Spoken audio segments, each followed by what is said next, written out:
राधे राधे महाराज जी, आपके चरणों में कोटि कोटि प्रणाम। महाराज जी, मेरा कल यूपीएससी की परीक्षा है। उससे पहले मैं 4 बार असफल हो चुकी हूँ। इससे मेरा मनोबल बहुत टूट चुका है और प्रभु के नाम से भी शांति अभी मन को नहीं मिल रही वैसी। कृपया मार्गदर्शन करें ताकि मेरा मन इन जीवन के उतार चढ़ाव में स्थिर रहे और प्रभु में हमेशा देखो साथ देखो बने बच्चा, रहे। जब सांसारिक उन्नति की चाह होती, कामना होती, तो कामना का मूल ही होता है अशांति। और अशांतस्य कुतः सुखम, जो अशांत है वो सुख कहाँ अनुभव करेगा। अब जितनी कामनाएं हैं वो सब भय और अशांति देने वाली। मैं इस परीक्षा में पास हो जाऊं, ना पास होंगी तो क्या होगा, इतनी बार फेल हो गई, फिर फेल हो गई तो मेरा तो जीवन बर्बाद हो जाएगा। कितनी चिंताएं, कितना शोक, कितना भय हमारे अंदर जागृत हो जाता है जब हम सांसारिक कामनाओं से युक्त हो जाते हैं। अब सांसारिक कामनाओं की पूर्णता के लिए जो हमें अनुष्ठान, जो पवित्रता, जो धर्म चाहिए वो तो है नहीं। अब आजकल ऐसी अपवित्रताएं चली हैं कि ब्रह्मचर्य की रक्षा करना, धर्म की रक्षा करना, आहार पवित्र होना, विचार पवित्र होना, ये तो सब है नहीं। अब कामनाओं की पूर्ति करने के लिए जो हमको अनुष्ठान चाहिए, जो पवित्रता चाहिए, जो चरित्र पावन, विचार पावन और भगवद स्मरण, वो है नहीं। तो अशुभ कर्म तो बहुत हुए हैं और अशुभ का नाश करने वाला भागवतिक कर्म है नहीं। तो अब हमारी पढ़ाई होने पर भी, हमारा प्रयास होने पर भी हमारी उन्नति नहीं हो रही है। उसके लिए किसी टोना टुटका, जंतुर मंतुर, कलावा, इनकी जरूरत नहीं है। जरूरत है भगवान का स्मरण करने की, आचरण की पवित्रता की। अगर हमारे आचरण चरित्र पवित्र है और भगवद स्मृति परायण है, कौन सी ऐसी पढ़ाई है जो हमारी स्मृति को गिरा सके। अगर हमारी स्मृति बलवान है तो हर जगह हम निकलते चले जाएंगे। आज हमारा जो नया समुदाय बच्चों का है, स्मृति विहीन हो रहा है। बहुत बुद्धि है, स्मृति नहीं है, विवेक नहीं है, क्योंकि चरित्रहीन हो रहे हैं। चरित्रहीनता की होड़ लगी हुई है, चरित्रहीनता की। एक बच्चा 4-4, 5-5 गर्लफ्रेंड, एक बच्ची 4-4 बच्चों से ब्रेकअप करके नया गर्लफ्रेंड, बॉयफ्रेंड, ये सब क्या है? क्या है? चरित्रहीनता, ब्रह्मचर्यहीनता, चरित्रहीनता, अपवित्र विचार, अपवित्र चिंतन और उन्नति संसार की या पारलौकिक, ये शुभ से होती है।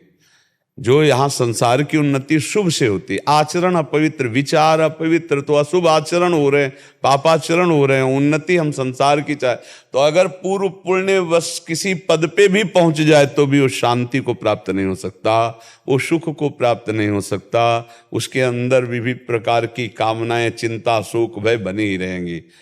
पास होना या न पास होना कोई खास बात नहीं। खास बात है हमारा हृदय शांत हो, धर्म से युक्त हो और कर्तव्य परायणता हमारी पूरी हो। आपका प्रयास पूरा है। जब हमारी बुद्धि भक्ति में लगती है तो हमें फल में समान भाव प्रदान करती है। कर्तव्य में पूर्ण निष्ठा पूर्वक करना और फल में समान भाव आना। हार जीत में, लाभान में, सुख दुख में। सुख दुखे समय कृत्वा लाभा लाभो जया जयो। फल में समान भाव है तो आप महान हो जाएंगे। कर्तव्य निष्ठा है, फल में समान भाव, तो आप कर्म योगी हैं और कर्म योगी भगवान को प्राप्त होता है, तत्व ज्ञान को प्राप्त होता है। लेकिन कर्म हो रहे हैं, योग नहीं हो रहा है।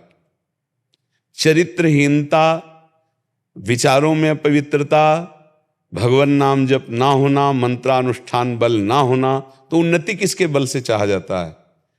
जैसे देखा जाता है कोई पापी आदमी बहुत लौकिक उन्नति को प्राप्त हो रहा है, ये उसकी सफलता नहीं, ये उसके विनाश का एक लक्षण है। जैसे किसी मरने वाले आदमी को, फांसी देने वाले आदमी को अंतिम इच्छा पूछी जाए ना, ऐसे उसकी अंतिम इच्छा चल रही है, क्योंकि पुण्य नष्ट होने दो, फिर इसके बाद देख लेना उसकी हालत क्या होती है। एक धर्मात्मा पुरुष थोड़ा दुख में है, परेशानियों में, तो उसके धर्म का फल नहीं है, ये उसके पूर्व पाप का फल है। इसको नष्ट होने दो, फिर देखना कैसे प्रकाशित होता है, कैसे वो चमकता है। इसलिए हमें चाहिए कि हम कुछ नाम अनुष्ठान करें, चरित्र पावन रखें, विचार पवित्र रखें और परिणाम में समान भाव रखें। अगर परिणाम में समान भाव की ये आपको युक्ति नहीं आई तो बहुत हानि हो जाती है। जैसे बच्चे फेल हो जाते हैं, अब घर के लोग भी डांट लगाए, बाहर के मित्र उनके पास हो गए, अब वो देखकर उपहास करते हैं, तो ऐसे नादान बच्चे फिर अपने शरीर को नष्ट करने की सोच लेते हैं। ऐसे ही किसान, उसकी फसल नष्ट हो गई, वो फल में समान भाव न रखने के कारण फिर वो ऐसे ही कहीं भी पराजय में, कहीं भी हानि में वो ऐसे बातें आने लगती। मुझे लगता है कि इस तरह की भारी भयानक अपराध जनित घटनाओं से बचने के लिए अध्यात्म को जरूर स्वीकार करना चाहिए। हमें सत्संग सुनना चाहिए। चरित्र बहुत पावन, तभी आपका जीवन पवित्र रहेगा। हम इस बात पर बहुत दुखी होते हैं जो लोग ब्रह्मचर्य का व्यर्थ में नाश करते हैं। बिना गृहस्थ में गए पाणी ग्रहण संस्कार किए जो ब्रह्मचर्य का नाश हो रहा है, महापाप है। ये स्मृति का नाश करके शरीर को जर्जर करके किसी योग्य नहीं रखता।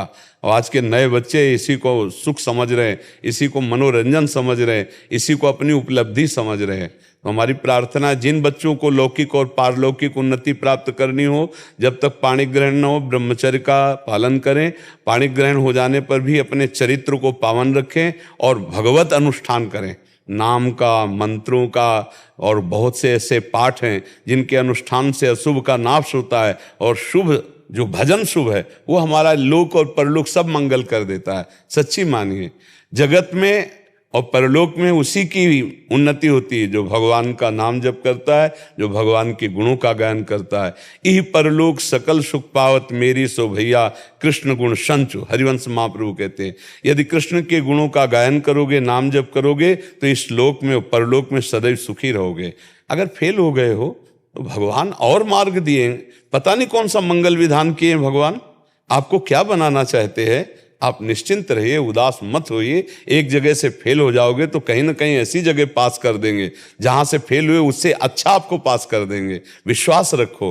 हमें उस समय घबराने की जरूरत नहीं, उस समय अपने मन को हमें बलवान बनाने की जरूरत है कि नहीं, भगवान का कोई मंगल विधान होगा। और अपनी त्रुटि देखनी चाहिए, मैं फेल क्यों हुआ, मेरी क्या प्रमाद स्थिति रही, मेरी पढ़ाई में कितनी प्रमाद स्थिति रही जिससे मैं फेल हो गया। निराश होने की, हताश होने की जरूरत नहीं। किसका प्रश्न था? हाँ, तो निराश हताश मत हो बच्चा, पवित्र आचरण रखो, खूब नाम जप करो, और कुछ ऐसे पाठ हैं जिनको आप करके भगवान से प्रार्थना कीजिए कि हमारी लौकिक उन्नति हो। कामना की पूर्ति के लिए अनुष्ठान पवित्र किया जाता है, जिससे जो चाहोगे हो जाएगा, पक्का हो जाएगा। अनुष्ठान व्यर्थ नहीं जाता है। जब पाप कर्म व्यर्थ नहीं जाता है, वो दंड दे के रहता है, तो शुभ कर्म कैसे व्यर्थ हो जाएगा।